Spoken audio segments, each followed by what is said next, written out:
there was an exchange earlier between a reporter that, at least as of right now, had not yet been identified in the White House press pool, and National Security Advisor Jake Sullivan. It's a pretty interesting back and forth. Take a look at it. Thank you, sir. President Biden said that there were very few national security interests for the United States in maintaining some peace in Afghanistan. Would you actually reiterate that today? Would you say that there is no interest for us having some presence on the borders of Iran, on the borders of Pakistan, on the borders of near China? Would you, or Tajikistan? Would you say that we should just give that up? I would say that the president does not believe that the United States should be fighting and dying in a war for the purpose of sustaining American military boots near Tajikistan or Pakistan or Iran. No, I would say that that is something that is not. What you just laid out as a national security interest, we would not agree that it is right to ask American soldiers to risk their lives for the purpose of maintaining a presence near Tajikistan. Yes. Okay, so JR, I've been wondering ever since Sunday, how is this going to impact the course of withdrawal from Afghanistan? And to the extent that this is laying out some sort of Biden doctrine, I hate that sort of terminology, but that's what people are saying, that we're not going to be involved. First of all, how shallow is that? What sorts of involvement are still going to be around? But will they reverse on the whole thing?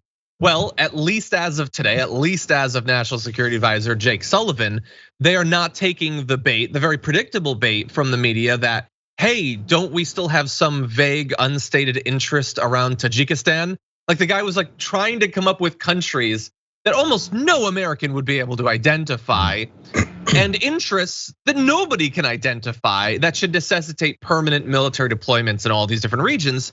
And Jake Sullivan seems to indicate that the word from the top right now is no, we don't need to have soldiers there. What do you think? Well, I guess they're looking to quell some people's fears about what the images we're seeing here. I mean, maybe that's from the reporter's point of view, or if it's from the Biden administration's point of view, that no, either everything is okay and what we've done is fine and what we pulled out is fine, and the devastation that you're seeing is going to kind of blow over, or if we'll feel better if we still keep some kind of presence in the Middle East so that we have this position where we can potentially respond, because we're getting a lot of conservatives, and I think Donald Trump specifically even said, "Oh, we're gonna beat the hell out of them," or something like that. We're gonna jump and run back in and get them, so we feel like we're more comfortable with this thought that we're right there. Oh no, we left, but we're still kind of there, and we have this control over everything because we're more comfortable that way. Because as soon as we see chaos happening in places like this, we assume, oh my God, they're coming for us next. And that's where all the fear comes in, especially when it comes to people like the refugees and the way everybody's talking. So I don't know, the narrative could go either way when it comes to something like that, whether we're there, whether we're not. It's just either it's okay, that's why we're not there, or we're still there, so we're gonna make it okay when it gets worse. But in reality, how much do we really talk about the people that are directly being affected that live there? The people that have been, that are now fearing for their lives. As again, because of these devastating pictures of people jumping on planes trying to get the hell out of the country. If we're not talking about the human beings that are now fearing for their lives and their livelihood and everything that they've thought they had, are we really caring about that situation, or are we just caring about ways to blame it politically? Well, I mean, based on what I've been seeing from pretty much everyone on the right, they are very much trying to get out in front of any, whether knee-jerk or honest values statement that we should care about these people and we should defend these people and help those who helped us. They're not having that. That said, my fear is that the media is going to do what that reporter was doing, which is, hey, but shouldn't we be everywhere all the time, always, no matter what, no matter how much it costs? But I don't know, like at least in terms of the Taliban, maybe the right, which has, I don't know if you've been seeing this, JR. There are a lot of like very defensive statements about the Taliban coming out of the right, like all of the things they seem to love about the Taliban and everything. Maybe they will be against further deployments because they don't want the Taliban to be hurt. But that said, my fear, so I'm glad of what I'm seeing at the Biden administration for Afghanistan in terms of not going back in so far. We'll see, we'll keep watching. But that said, look, Jake Sullivan's statement is good. But how much of a pulling back from all this will we actually see? Will we go down from damn near 1,000 military installations around the globe?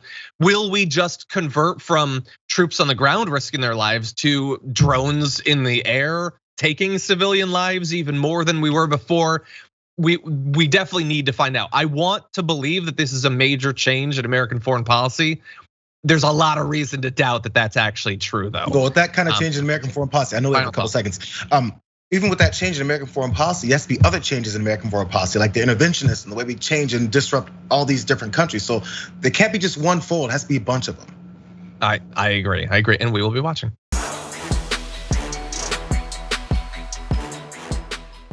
For more political news breakdowns, interviews, stories of activism, and me trying my hardest to care about the occasional big celebrity news story, subscribe to our YouTube channel at youtube.com/The Damage Report. And you can ring the bell wherever it is so you don't miss anything.